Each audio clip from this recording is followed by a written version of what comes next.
अब देखिए, अब हमने लेक्चर नंबर 16 को डिस्कस करना है, जिसमें हमने ये रिज़ल्ट प्रूव करना है कि limit theta approach to zero sine theta के नीचे थीटा इक्वल टू 1।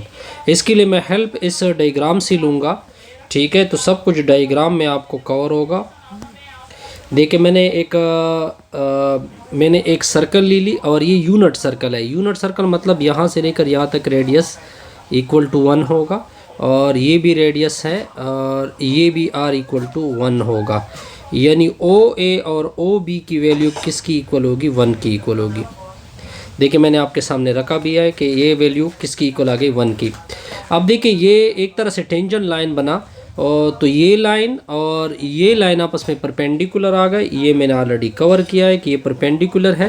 तो अब मेरे पास कुछ ट्राइंगल बनेंगे। अब देखिए, यहाँ पे देखिए, सबसे पहले मैं एक ट्राइंगल OCB को कवर करता हूँ। देखिए, ये एक परपेंडिकुलर लाइन आ रहा है, तो ये राइट एंगल ट्राइंगल, अगर आप देख सकते हैं, ये कौन सा ट्राइंगल आ गया? Right angle triangle. तो मैंने लिखा OCB क्या है? राइट एंगल ट्राइंगल है। इससे साइन थीटा फाइंड करोगे तो ये 90 आएगी। तो परपेंडिकुलर यानी BC के नीचे क्या आएगा? BC के नीचे OB आएगा, क्योंकि साइन थीटा किसकी इक्वल होता है? बेस परपेंडिकुलर के नीचे हाइपोटेनियस होता है, लेकिन हाइपोटेनियस की वैल्यू क्या है? 1 की इक्वल है, तो साइन थीटा डायरेक्ट किसकी इक्वल आएगा? BC की इक्वल आएगा। यहाँ तक क्लियर? अब दूसरा ट्राइंगल OAD लेते हैं। इसके लिए मैं मार्कर चेंज करूँगा।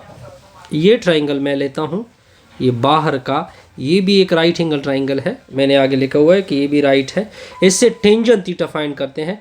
टेंजेंट थीटा मतलब परपेंडिकुलर, ये परपेंडिकुलर होगा, और ये क्या होगा? बेस होगा।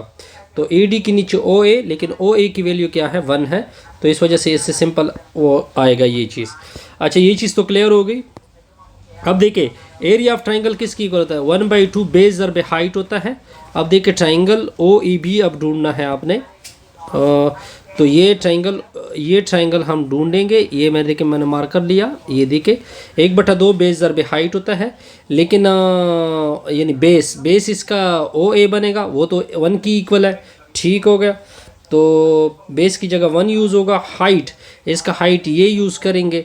ठीक है, और तो हाइट यानी BC एज अ हाइट भी मैं यूज़ कर सकता हूँ, या ये यूज़ करूँगा या परपेंडिकुलर ये लाइन यूज़ करूँगा।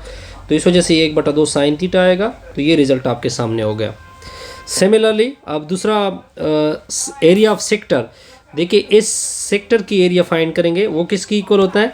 1/2 r² थीटा की इक्वल होता है। 1/2 r² थीटा की इक्वल होता है। r की जगह 1 यूज़ होगा, तो ये रिज़ल्ट आपके सामने हो जाएगा। ठीक हो गया। अब देखिए, एरिया ऑफ ट्राइंगल 1/2 बेस ज़रबे हाइट, तो बेस की जगह 1 यूज़ होगा। हाइट की जगह, हाइट तो क्या है? AD यूज़ हो रहा है, उसकी वैल्यू क्या है? टेंजेंट थीटा है। अब हमें ये रिज़ल्ट आ गया। आप देख सकते हैं कि आपके साथ ये डिफरेंट रिज़ल्ट आपने निकाल लिए। चलो जी, ये निकाल लिए, तो आगे कुछ और करेंगे। तो ये मैंने निकाल लिए। ओके, अब देखिए, यहाँ पे एक कनेक्शन है। ये जो ट्राइंगल OAB है, ट्राइंगल OAB यानी इसकी बात हो रही है जी। ये मैं सर्कल कर रहा हूँ। ये जो है, ये लेस है इस सेक्टर से, क्योंकि सेक्टर की एरिया बड़ी हो गई है। ठीक है, ट्राइंगल तो इसके अंदर आ गया, तो ये इससे कम है, और बाहर का ट्राइंगल उससे ज़्यादा है सारों से। इसकी एरिया मैंने निकाली है, ये है। और एरिया ऑफ सेक्टर की वैल्यू मैंने निकाली है, नीचे देख सकते हैं। और एरिया ऑफ ट्राइंगल, ये कनेक्शन आ गई। अब देखें, अब क्या करते हैं? अब इस तरह करते हैं कि सारों से क्या कैंसिल करते हैं? 2 कैंसिल करते हैं, तो sign theta less than theta less than tangent theta. यहाँ तक बात हो गई। अब सारों को थीटा से डिवाइड करते हैं। सारों को किस से डिवाइड करते हैं? थीटा से डिवाइड किया मैंने। ठीक हो गया, यहाँ तक क्लियर? या सारों को रेसिप्रोकल ले ले, या सारों को इस तरह कर ले, रेसिप्रोकल, सारों को उल्टा कर दे। Sine theta less than theta less than tangent theta. जब आप सारों को उल्टा करोगे तो मसला ये होगा कि ये चेंज होगा, ये भी चेंज, ये भी चेंज। तो देखिए किस तरह होगा? साइन थीटा बड़ा हो जाएगा थीटा से, थीटा बड़ा हो जाएगा टेंजेंट थीटा से। ठीक हो गया। अब इसको इस तरह क्या कर सकते हैं? ये साइन थीटा है, लेस देन थीटा है, ग्रेटर देन, इसको लिख सकते हैं साइन थीटा के नीचे कॉस थीटा। ठीक हो गया, ये आप देख सकते हैं। ये मैंने इस तरह कुछ लिखा।